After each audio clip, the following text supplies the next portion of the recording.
बढ़ते हैं आज के पहले क्वेश्चन की ओर। जैसा कि यहाँ पर दिया गया है क्वेश्चन नंबर 1। यहाँ पर हमें दिया गया है कि ए और बी 3 और 5 के अनुपात में है तथा बी और सी 2 और 3 के अनुपात में है।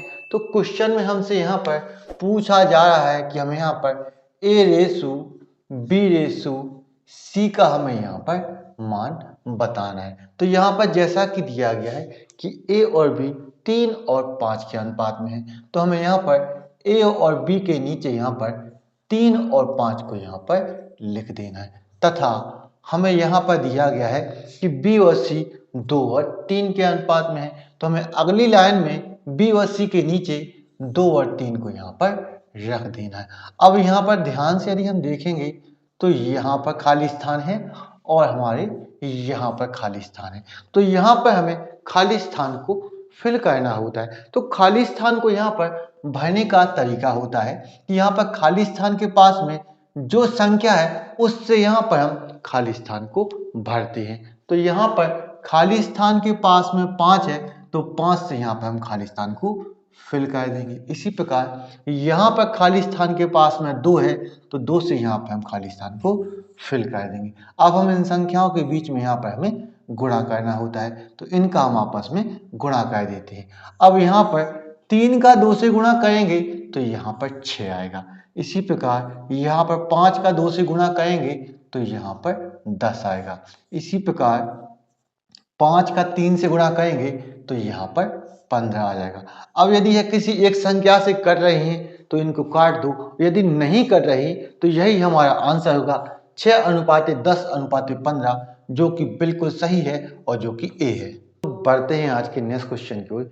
जैसा कि यहाँ पर दिया गया है क्वेश्चन नंबर 2, 6300 रुपए की राशि को एक्स वाई जेड में इस प्रकार बांटा जाता है कि एक्स और वाई 7 और 5 के अनुपात में हो तथा वाई और जेड 4 और 3 के अनुपात में हो, तो वाई को यहाँ पर कितनी धनराशि प्राप्त होगी, यह क्वेश्चन में हमसे यहाँ पर पूछा जा रहा है। अब यहाँ पर एक्स और वाई का अलग अनुपात दिया गया है तथा वाई और जेड का यहाँ पर अलग अनुपात दिया गया है, तो यहाँ पर भी हमें एक्स वाई और जेड का हमें यहाँ पर रेशो निकालना होगा। तो यहाँ पर एक्स और वाई 7 और 5 के अनुपात में है, तो यहाँ पर एक्स और वाई के नीचे हमें यहाँ पर 7 और 5 लिखना होगा।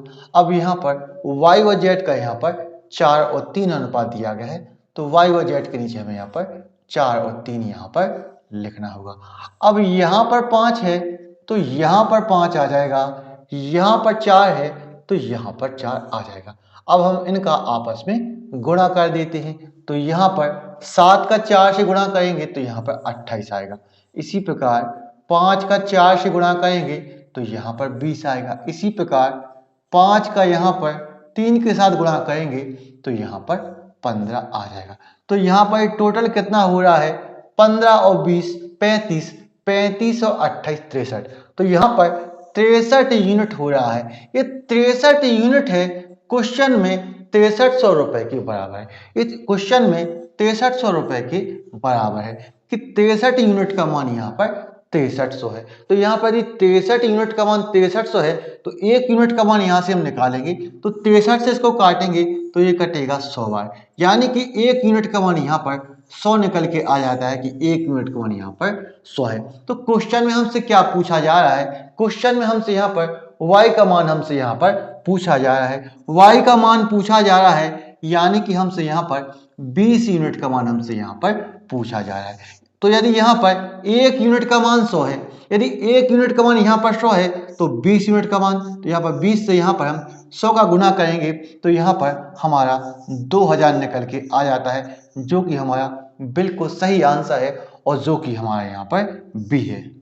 आपको यदि यह वीडियो पसंद आया है तो इस वीडियो को लाइक करें, शेयर करें, हमारे चैनल को सब्सक्राइब करें। तो मिलते हैं नेक्स्ट वीडियो में। Thank you for watching.